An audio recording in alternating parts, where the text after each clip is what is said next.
in the inside, we have rubber. The best form of rubber, of course, is the latex rubber, which comes in liquid form. It is able to perforate or to percolate right into the details of the sculpture and capture this. But because rubber is very soft in form, even when it hardens, we coat this with a jacket of fiber just to make it firm and to maintain the shape. So once we've done that, I would also like to be able to emphasize that in any given sculpture, you can either use a single mold or you can use a mold with, various numbers to make one. And so these depend on how you divide your sculpture. Now, once you've divided your sculpture and you've made the mold and covered the whole piece, you then have to release now the actual sculpture that is inside. In most cases, it becomes a waste, or you can recycle it to do the next sculpture. And then when you've released what is inside, you have to again put the mold back together and pour in a mixture of resin and lime. Resin and lime is then accelerated and we put hardener into it. And so we come up with a product which is called cultured marble. Cultured because it's made in the lab or it is made in the studio. After now you have the final piece dried up. It is as tough as a stone. Then you have to now do the polishing and the finishing work. Once you are through with that, you end up with, I like to use automotive paint to give the bronze feel or the bronze finish. And that's how now I come up with a final sculpture. Depending on if there is one or two pieces in the composition. If there are more than one pieces in the composition, I still have now to position them on the base, which could be made of either wood or sometimes we use the actual resin itself, just the resin, on a block to give it a base.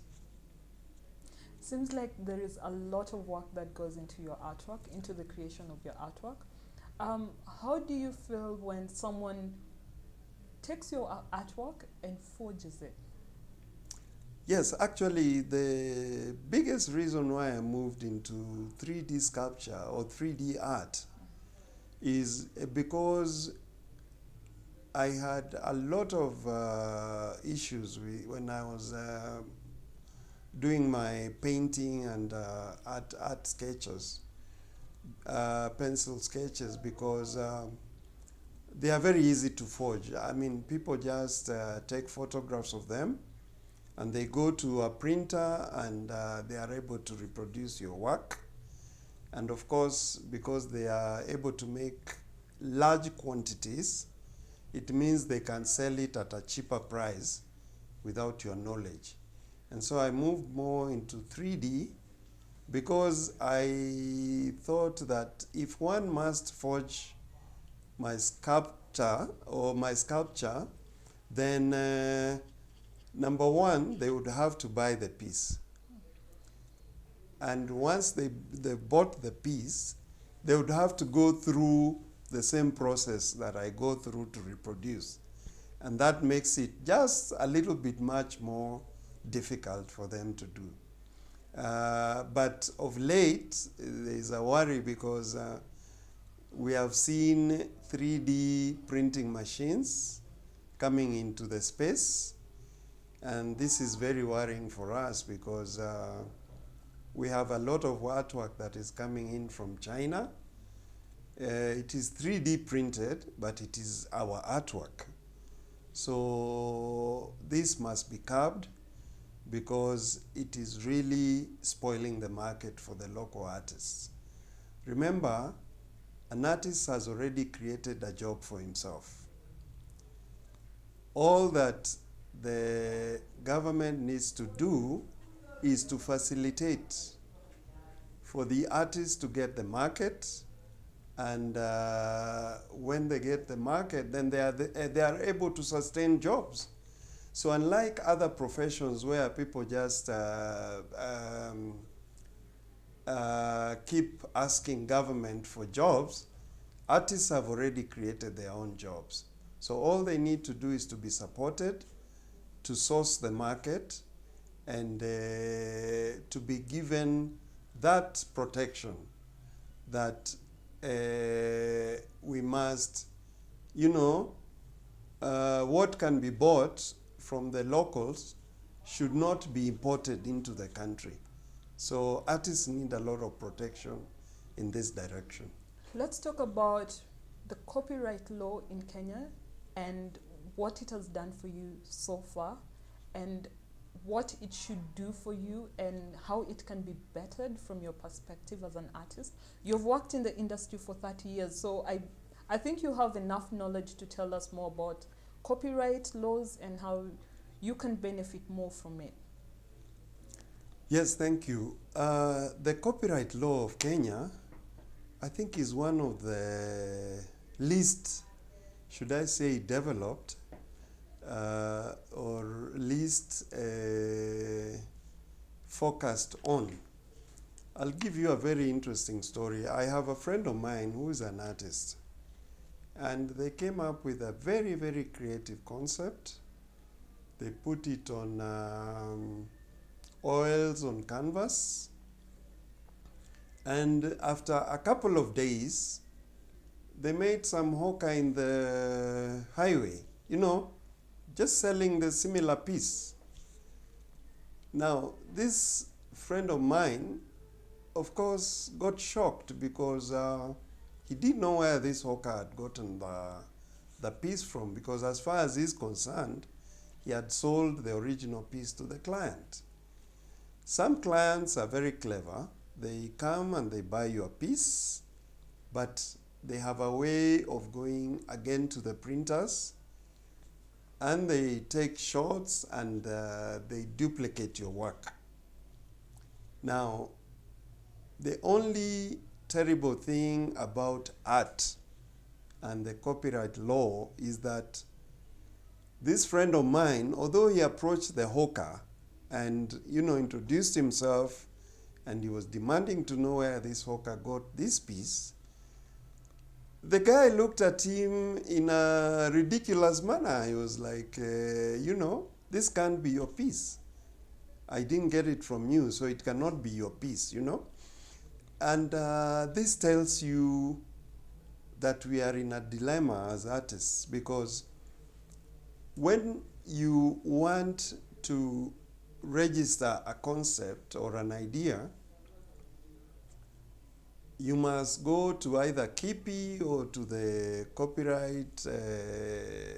There's a copyright institution. Now, when you go to this copyright institution, it means that the minimum you can spend over there is 7,000 bob. Look at it this way. You are a creative person and you are dealing with creative concepts on a daily basis. So where are you going to get over 7,000 shillings to register all these concepts? And in any case, there are people who come and they buy your work and they go and print it and sell it abroad. So then it becomes very difficult for you to trace and even, take these people to court. And so as far as the copyright law is concerned, they need to simplify it, whereby you just need to maybe post the concept to yourself. If you have a new concept, you can put it in writing, make it in the form of a letter and post it to yourself. Because once you post it to yourself, every post office would stamp a date of receipt of that artwork. And so whenever there is a dispute, it is a very easy job for a judge, because they would then just look at which person or which complainant registered their concept first. Or they'll just look at the preceding dates, which one came before the other. Legislation and the system, and calling upon those people in the system to stand up and create laws. Let's Yes. go back to that one, that bit. Okay. Yes. Yes, the copyright law is also work, because you need a lawyer in order for them to represent you in court. Many lawyers will not take a pro bono work in as far as artwork is concerned.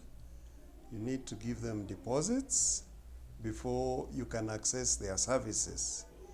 Now, most artists are unable to raise those deposits that are demanded by lawyers.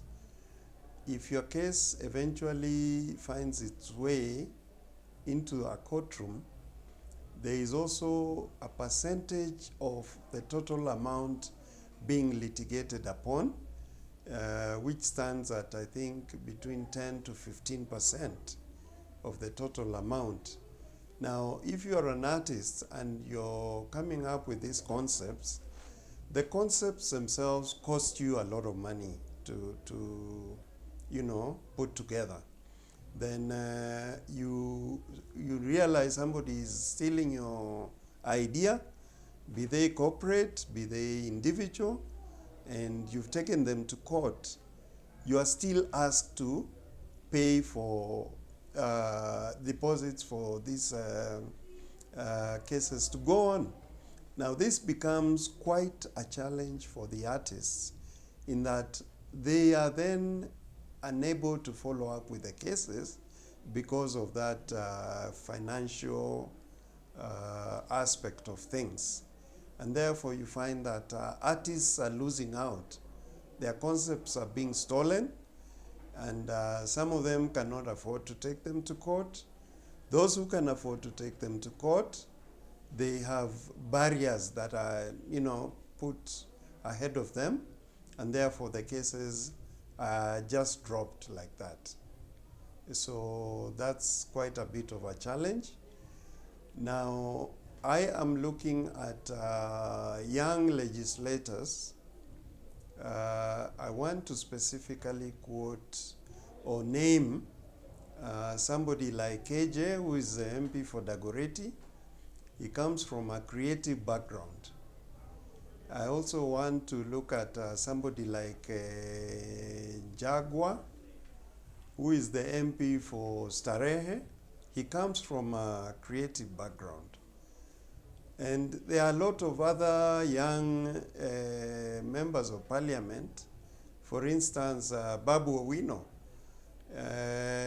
We have not seen them coming up with acts, even if they are private members' motions, that would assist, young people to secure the jobs. As I said before, an artist has already created a job for himself. Now, all that needs to be put in place is legislation for him to secure his job. And even corporate bodies, like for instance in government, we have bodies like Brand Kenya. Brand Kenya is specifically tasked to market, Kenyan art and culture abroad. But what they do, instead of coming to the artists and getting original paintings to display out there and put a little shilling in the artist's pocket, they go for large format printing of photos. These days, it seems like everybody can take a picture with the advent of high-tech electronics like mobile phones. I think that is very wrong.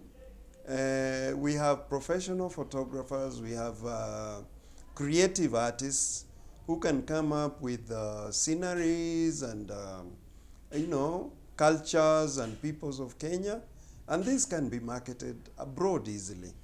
We also have people like the Kenya Tourism Board. They have not been doing a good job, so to speak, in marketing our art and culture abroad, although they are given mandates and they are given budgets to this effect. So why is it important for the Kenyan government to protect the copyright laws of artists? Yeah, specifically, we must give a little credit to the government because they have seen the need to have the youth in employment. Because if the youth are not in employment, that is a recipe for chaos, you know. Now, as far as the artists are concerned, I repeat, an artist has already created a job for himself, wherever he is. And the good thing is that an artist can even work from his own small room at home, you know, and create artwork, right? So the government has just that simple role of first protecting the artists by stopping, you know, for example, 3D printed sculptures getting into the country illegally, or even the oils on canvas. We have a lot that are coming in from far places like China. When the corporate world embraces this kind of artwork, then the local artist is left, you know, jobless and penniless because their artwork is not selling and he cannot afford to compete with the imported artwork because these are printed on machines. And so that entrepreneur out there can, you know, come up with multiple artworks in a very short span of time because they are only duplicating. But you see, the Kenyan artist is doing an original piece, one by one, and therefore the price has got to be higher. But whenever they put their price tag high, and the corporate people tend to compare and say, look, we know of these shops that are selling, you know, artwork at a cheaper price. So it makes the Kenyan artists go through a very rough time of trying to sell their artwork vis-a-vis the artwork that is brought in printed abroad. You mentioned once that Kenyan artwork sells on a season. There is a season where you sell a lot of artwork, and then there is a season when you don't sell any artwork. And then you compared it with tourism and how the government ensured that tourism can be an ongoing thing for Kenya after they subsidized tourism and made it possible for Kenyans to travel within Kenya. So I wanted you to point to that and talk about that so that we could capture it. Yeah. Yes. We had a point in time where tourism in Kenya was a seasonal business because we know that out there the tourists come because of the winter in their countries. Now, their countries are very cold, so they come to Kenya where we have sunshine, you know, throughout the year. And they get to enjoy the tourism facilities. Now, if the winter season is 3 to 4 or 5 months abroad, you can see what I was talking about, because what happens to the other 6 or 7 months? It means that those hotels will be underbooked, or they'll be operating below, you know, capacity. And so the challenge was there for a long time, but the Ministry of Tourism was able to bring the corporate world together, and these are the hotel owners. And they agreed that they needed to involve local tourism. They needed to have Kenyans traveling within Kenya and citing the different, sceneries and cuisines that are available in this establishment. And that is how they got to, have at least their hotel booking capacities increase. They were increased by local tourists. Perhaps the ministry also ought to borrow a leaf from the tourism ministry and encourage artists to buy Kenya and build Kenya. Good. Yes. And that is the end of this interview. Thank you so much for being here. We are grateful to have you on our show.